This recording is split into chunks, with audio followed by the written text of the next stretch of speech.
सोनम वांगचुक की 21 दिन की भूख हड़ताल अब खत्म हो चुकी है। सरकार के खिलाफ अनशन पर बैठे हुए वांगचुक लद्दाख के एक्सट्रीम कोल्ड कंडीशंस में भी सिर्फ नमक और पानी पर जिंदा है, जहां अब -8 डिग्री सेंटीग्रेड टेम्परेचर है। पिछले एक महीने में ही 30,000 लोग सोनम वांगचुक के साथ मिलकर लद्दाख को बचाने के लिए प्रोटेस्ट पर उतर गए हैं। ये वही लोग हैं जो दशकों से क्रूशियल कंडीशंस में भी इंडियन आर्मी के साथ कंधे से कंधा मिलाकर खड़े रहे हैं। ये वही लोग हैं जिन्होंने देश की यूनिटी के लिए आर्टिकल 370 हटने के फैसले का भी दिल खोलकर स्वागत किया था और उस दिन को खुद की इंडिपेंडेंस का दिन बताया था।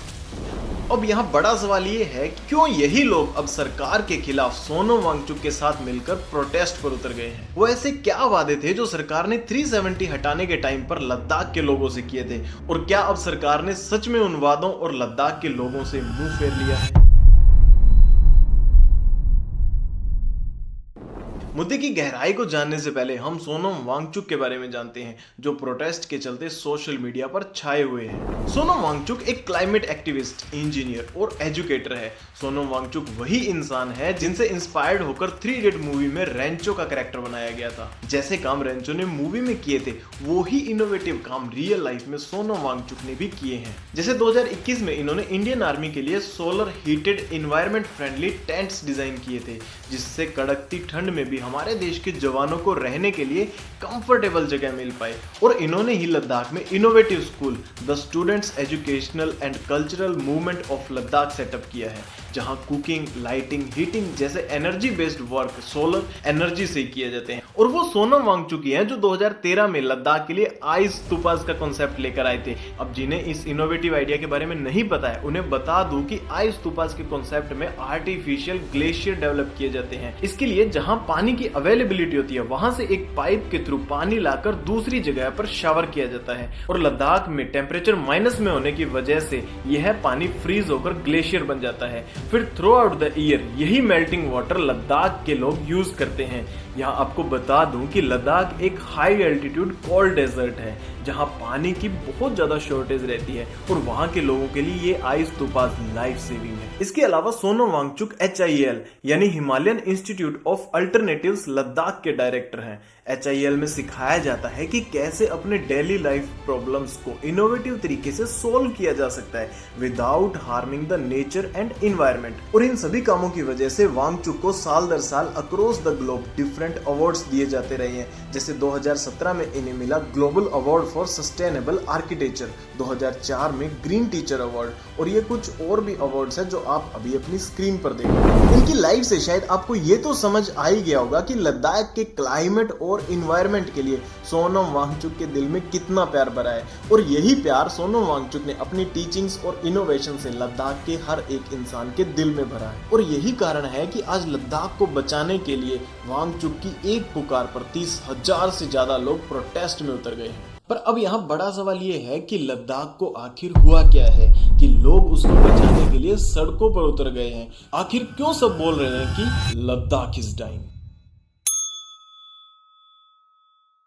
लद्दाख के ज्यादातर लोग पशुपालन से अपना जीवन यापन करते हैं, जिसमें उन्हें पशु चराने के लिए ज्यादा से ज्यादा ग्रीनलैंड चाहिए होता है। और ग्रीनलैंड का यह area mostly India China LAC के पास है। लेकिन जब से चाइना ने सीमा पर घुसपैठ करनी शुरू की है, तब से इंडियन आर्मी भी सीमा पर लगातार अपने ट्रूप्स बढ़ा रही है। इस वजह से लद्दाख के लोगों को बॉर्डर के आसपास के इस ग्रीनलैंड में पशु चराने पर इंडियन आर्मी ने बैन लगा दिया है, जिससे इनके लाइवलीहुड पर बुरा प्रभाव पड़ा है, क्योंकि अब ये लोग उस जगह पर अपने पशु नहीं चरा सकते। यह प्रॉब्लम इन लोगों के लिए बिग कंसर्न है, पर ये अर्बन सिटीज और AC कैबिन में बैठे लोगों के लिए समझना थोड़ा मुश्किल है। लद्दाख की दूसरी प्रॉब्लम है क्लाइमेट चेंज, जो कि नेचुरल सिस्टम या नेचर को डिस्टर्ब कर रहा है, जिसकी वजह से या तो टाइम से मॉनसून न आने के कारण सूखा पड़ रहा है, या फिर ये फ्लैश फ्लड लेकर आ रहा है।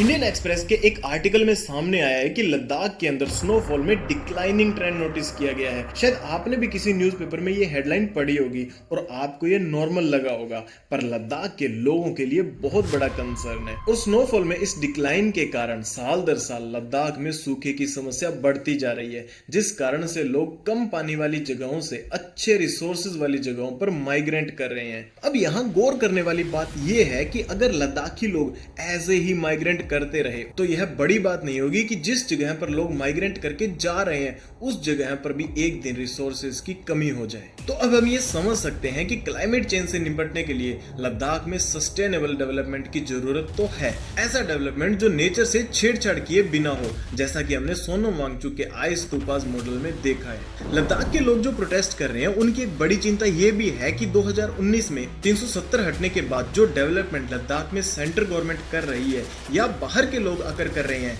या करेंगे, वो सस्टेनेबल मॉडल पर बेस्ड नहीं हो सकते हैं, क्योंकि वो लोग लद्दाख को उस नजर से कभी नहीं देख सकते जैसा लद्दाख के लोग देखते हैं। लद्दाख इज डाइंग, इसका तीसरा कारण है टूरिज्म। नो डाउट कि टूरिज्म की वजह से लद्दाख के लोगों की इनकम बढ़ रही है, पर इसमें भी लद्दाख के लोगों को लगता है कि टूरिज्म की वजह से ही लद्दाख की हालत भी खराब हो रही है। हिंदू बिजनेस लाइन के एक डेटा के हिसाब से 2010 में 78,000 टोटल टूरिस्ट ने लद्दाख को विजिट किया था, पर 3 इडियट मूवी आने के बाद और सोशल मीडिया के कारण लद्दाख टूरिस्ट की पहली पसंद बनता जा रहा है। और इसी वजह से 2023 में 6 से 7 लाख लोगों ने लद्दाख विजिट किया था, और लद्दाख जाने का रास्ता सिर्फ 6 से 7 मंथ्स के लिए खुलता है, जिस कारण से 6-7 लाख लोग इस पर्टिकुलर टाइम में ही लद्दाख विजिट करते हैं। और यह पूरे लद्दाख नहीं, बस कुछ फेमस स्पेशल जगहों को ही विजिट करते हैं, जिस कारण से इन पर्टिकुलर जगहों पर ह्यूमन इंपैक्ट या ऐसा कहें कि कार्बन इंपैक्ट ज्यादा होता है। और सोनम वांगचुक का कहना है कि लद्दाख के लोग जानते हैं कि अपनी डेली नीड्स को कम पानी की लागत से कैसे पूरा करना है, पर जो लोग यहाँ आते हैं they are using and wasting plenty of water. और जिस हिसाब से टूरिज्म बढ़ रहा है, 370 हटने के बाद बाहर के लोग यहाँ होटल बिल्ड करेंगे एंड देन टूरिस्ट्स के लिए बेस्ट फैसिलिटीज प्रोवाइड करेंगे, 5 star room with 5 star bathroom and toilets. और अभी लद्दाख में डंपिंग और सीवरेज सिस्टम डेवलप भी नहीं हुआ है वेस्ट को डिस्पोज करने के लिए। सारे वेस्ट को बड़े डीजल ट्रक्स के थ्रू लद्दाख से बाहर निकाला जाता है। और अब इतने हैवी नंबर्स में टूरिस्ट्स के लद्दाख आने के बैड इंपैक्ट्स लद्दाख के लोग क्लाइमेट पर साफ साफ देख रहे हैं। लद्दाख के लोग कह रहे हैं कि हमें टूरिज्म चाहिए, पर सस्टेनेबल टूरिज्म। हमें टूरिज्म का वॉल्यूम नहीं, हमें वैल्यू चाहिए, जिससे हम हमारे लद्दाख को भी बचा सके। यहाँ के लोग रेगुलरिटी अथॉरिटीज चाहते हैं जो यह डिसाइड करे कि किस पर्टिकुलर टाइम पर कहाँ कितने लोग लद्दाख में आ सकते हैं और उनकी अरेंजमेंट्स बिना नेचर को नुकसान पहुंचाए की जाए। सो ये थी कुछ मेजर प्रॉब्लम्स जिनकी वजह से लद्दाख इज डाइंग। तो अब सवाल ये है कि सोनम वांगचुक या लद्दाख के लोग लद्दाख को अलाइव रखने के लिए सरकार से क्या चाहते हैं। यहाँ के लोग चाहते हैं कि लद्दाख या लद्दाख के लोगों के लिए कोई भी डिसीजन अगर लिया जाए तो उसमें उन लोगों की हिस्सेदारी हो, क्योंकि लद्दाख जैसी सेंसिटिव जगह है उन लोगों से बेहतर कोई नहीं समझ सकता। So that they are demanding 6th schedule और स्टेटहुड।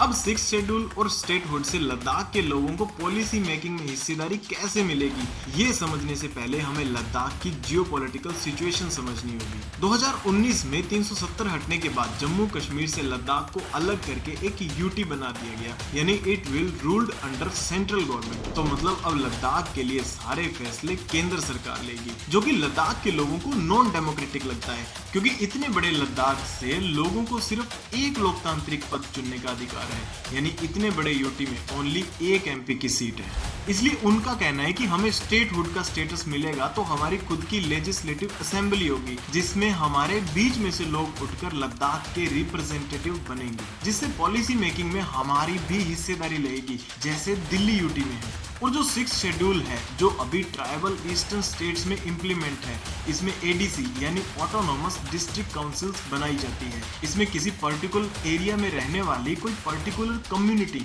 अपने कुछ लोगों को चुनकर यह काउंसिल बनाती है, और फिर यह काउंसिल सरकार के साथ मिलकर पॉलिसी मेकिंग या गवर्नेंस करती है। यानी कोई भी फैसला सरकार अगर उस एरिया के बारे में लेना चाहती है तो एडीसी उसमें अवश्य रूप से शामिल होगी।